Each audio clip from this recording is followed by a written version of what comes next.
Right, grade 11s, let the fun begin, because we're now on to topic 2, which is the start of our grade 11 2D trig, which is actually a lot of fun.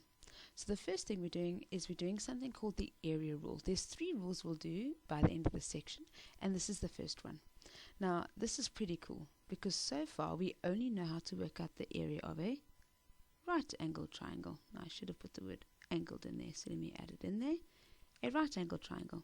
And you will know that in a right angled triangle, your area is half base times perpendicular height. Now, what happens if your triangle is not right angled? Now, in the real world, there's very few right angled triangles, and often people for various careers and professions and purposes need to be able to work out the area of a triangle. And what happens if it's not right angled? Then how do you do it? And so hence they introduced something called the area rule. So in order to work out the area of other triangles, we now derive this new formula. So in the first box, what does this formula actually tell us?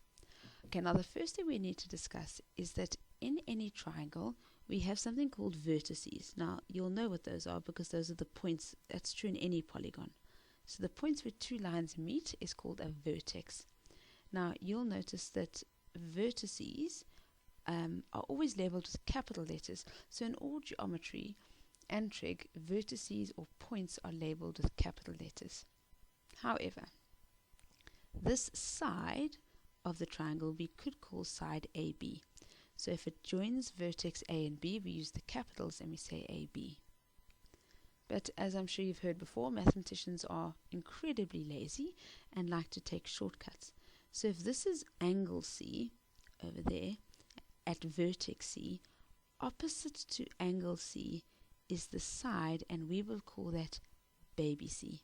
So that's how people label sides in a triangle. Of course we could say AB, but if we're being lazy, opposite vertex capital C will be a side that we will call baby C. So opposite vertex B is the side AC, but if we were being lazy, you could call that baby B. And opposite vertex A is the side which you could call CB, or you could call baby A. So whenever you see small angles in a question, chances are they're referring to the side of the triangle opposite that vertex. Now this is important because otherwise we won't understand the formula. Now the area of any triangle in the whole wide world, we're about to derive this formula, but it's a half BC times sine angle A. Now what does that mean? That means it's a half. B is one of the sides of the triangle. C is the other side of the triangle. Notice those are adjacent sides. So I've just written myself a note there. B, C are always adjacent sides. And then sine of angle A. Now where is angle A? You'll notice that angle A is between those 2 adjacent sides. So this you sine, and this is the angle between the 2 adjacent sides. So it's half BC sine angle A will work out the area of this triangle. Now I didn't have to do that. I could have said a half, and there's other pairs of adjacent sides. So for example, B and A are an adjacent pair. So I could have said a half AB, but then you would sine, and the angle between A and B is the angle at C. So notice you can pick any 2 sides, and it's a half, the 2 sides, adjacent sides multiplied together, but then you sine the angle between those 2 sides. So our final version is we could have said, or we could have used side C and side A because they're adjacent to one another. So you could have said AC, but then you would have had to sine angle B because that's the angle between the 2 sides. Now on your formula sheet you will have a half AB sine C. That's generally what they write. So that's this version here. Now sometimes that doesn't mean much to people. So personally I don't think of it like that. I think of it as a half side times sine angle in between. That's how I say it in my head. But on your formula sheet it'll be written as a half AB sine C. And you just have to know how to apply that. So don't forget that this angle is the angle between A and B. In this case, because A and B were written there. Okay, now that sounds wonderful, but where did that even come from? Now, it is examinable to ask you to prove where that came from. So they'll give you a picture and they'll say, prove the area of this triangle is given by. So for example, I'm going to write it down here. They will say you're required to prove that the area is a half AB times sine angle C. That's what they'll ask you to do in an exam. Now this is actually a very nifty proof, and once you see the proof, you understand where this comes from. It makes it a lot easier to use. Now, please remember that this is examinable. Now notice, if they say sine angle C in what you're trying to prove, I always put C immediately at the bottom corner of my triangle. So what's our proof? Well, we first have to construct a perpendicular height, because we only know how to work out so far the area of a triangle, which is a half base times perpendicular height. So if I drop down a perpendicular height over there, I'm going to call this point D. So I'm going to say construct perpendicular height, and I'm going to call it AD. Now what that means is the area of my triangle is going to be a half base, which would be CB. That's going to be the base of my triangle, and then this is my perpendicular height.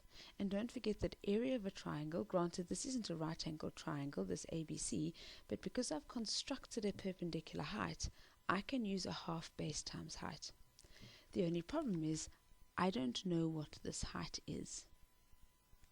So what I'm going to do is I'm first going to label the fact that opposite angle C is side C, opposite angle B is side B, and opposite angle A is side A. So at the moment, baby A, is the base of my triangle. I need an expression for the height of my triangle. Now if I look at angle C, now you'll see that's why I put it in the bottom left hand corner, because I know I'm going to have to sine angle C. Now why am I going to use sine?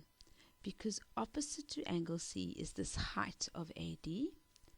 Adjacent is over there, and I don't care about adjacent. Hypotenuse is this B.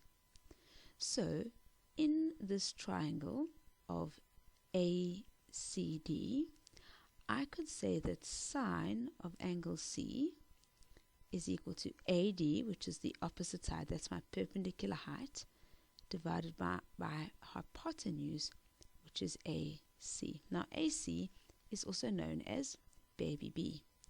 So what that means is that B, if I multiply, let me actually write that a bit clearer. Let me rather say that therefore sine of angle C is AD over baby B, because don't forget that baby B is just another way of saying AC, because it's opposite vertex B. So it's just a way of labeling it. Now what that means is if I multiply by B on both sides, B times side angle C is AD. So that's basically an expression for the perpendicular height of my triangle. Now that I have an expression for perpendicular height, this is actually very easy, because area is a half times the base of my triangle times the height of my triangle. Now if I'm thinking of AD as the height of my triangle, my base is this length of CB, and that is called baby A. So it's a half A, and my height is B sine C. That's my height. So it's a half AB sine angle C. So it literally comes from a half, and this is my base, and this here is my height. So it's not any different to a half base times height. It's just using that formula to derive a formula, a new one. So basically a half side times sine angle in between will work out the area of any triangle. Now you have to know that proof off by heart. Now what happens if they drew you an obtuse angle triangle and asked you to prove the same thing? So we're basically going to redo this, but in an obtuse angle triangle. Now, personally, I've never seen them ask you the one where it's an obtuse angle, because it's a little bit mean to ask that. It's actually quite a nice proof, though. Now, don't forget, opposite angle C is baby, the side labeled baby C. This is the side labeled baby B. This is the side labeled baby A. Now, again, if this side of CB is my base, I need to do a half base times perpendicular height. Now, where is my perpendicular height here? Don't forget that perpendicular height is the perpendicular distance from the level of the base to the level of the top of the triangle. So this is the example where my perpendicular height, so if that's called AD, that's my perpendicular height. It's outside the triangle. So this is going to look very similar. I'm going to construct my perpendicular height, and it is also called AD. It's just in a different place. Now I'm going to follow exactly the same logic. I need to find an expression for this height AD. Now, angle C is there. That's not in the right angle triangle. What is in the right angle triangle is that there. So therefore, DCA is going to have the expression 180 degrees minus angle C, and that's because of angles. Let me change that. That looked very messy. So angles on a straight line. Okay, now how does that help me? That means I've got an expression for that. Now, opposite will be my height of AD. My hypotenuse is B. So therefore, if I'm now working in triangle ADC, sine of 180 degrees minus angle C would be the opposite, which is AD, that perpendicular height, divided by my hypotenuse, which I'm going to go straight into calling B. Now this is reduction. Sine of 180 minus, that's quadrant 2. Sine is positive in quadrant 2, and the name stays sine. So this is just the same as saying sine angle C. Now if I multiply by B on both sides, I get B sine C, which is exactly the same as that. So now I'm going to continue in exactly the same manner. So now, therefore, area is a half times the base of this triangle times the height of this triangle. And in this case, my base is CB again, which we call side A. And my height is this B sine C. So exactly the same logic. I just had a couple of extra steps to get there. Now hopefully this proof makes sense, and sadly it is something you have to remember off by heart. It's very rarely asked, but it really does pop up every now and again, so definitely worth learning. They generally only ask the acute angle triangle, so that would be option 1. However, option 2 wasn't too different. Okay, now to be honest, that's the hard part. Actually using this is very easy to use. The hard part is looking at that proof. So let's just do a couple of examples. Example 1 says, determine the area of triangle MNP. So just to practice this idea, my first thing I note to myself is that it's not right angled. There is no right angle. There's no perpendicular height. And the moment there's no perpendicular height, I don't go and use half base times height. I use my new formula. And my new formula on your formula sheet says a half AB sine angle C. Now, to be honest, in this question, that means nothing, because there is no AB, there is no sine C. And so, to be honest, I don't write that down in exam. I go straight to the substitution step. So in my head, I say to myself, what does the area rule actually say? It says a half side number 1 times side number 2 times, and this is sine of the angle in between. So that's what I say in my head.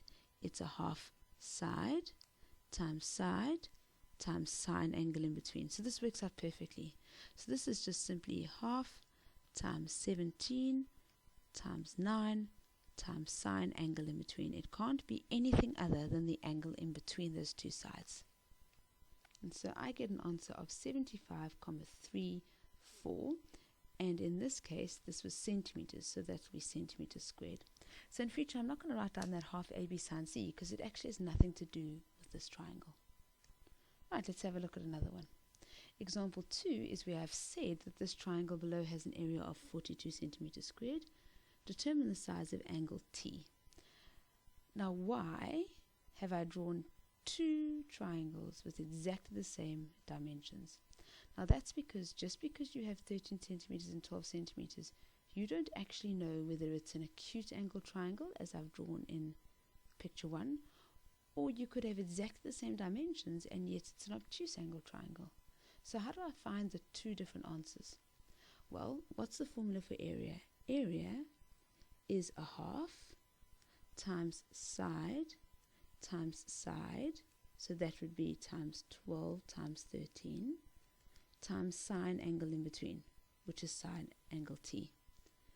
Now, that's going to be exactly the same formula here. Side times sine angle in between. So far, there is absolutely no difference in the two solutions.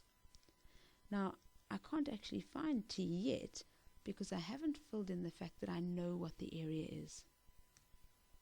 So I know my area. My area is 42.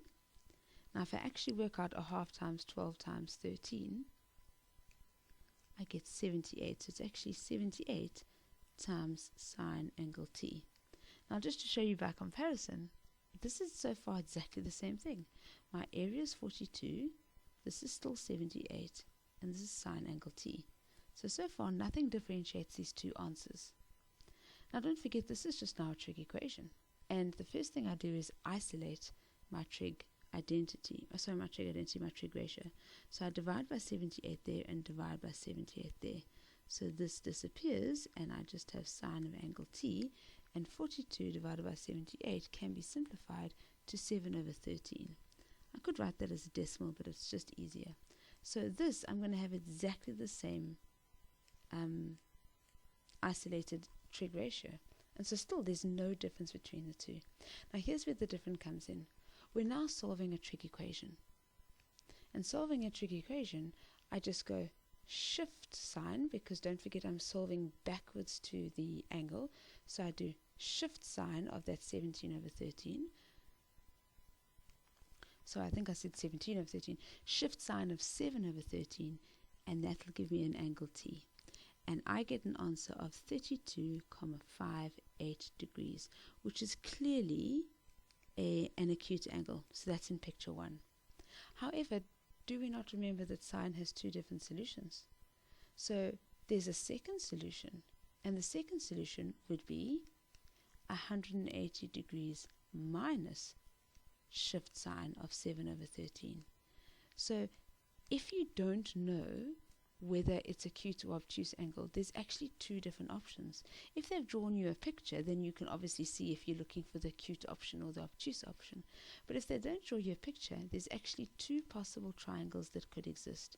You could have an obtuse angle triangle with an angle of 147,42, or you could have an acute angle triangle. So basically you need to rely on the picture to tell you, and if there is no picture, there are two answers to this question. So I've just written myself a note there that says, don't forget that sine equations have two solutions. And so the moment you're solving for an angle with sine, you have to take into account that there could be a second option. Great, and that's the area rule. So the hard part is proving it. Actually using it is really easy. And that's the first fun thing, and there's more to come.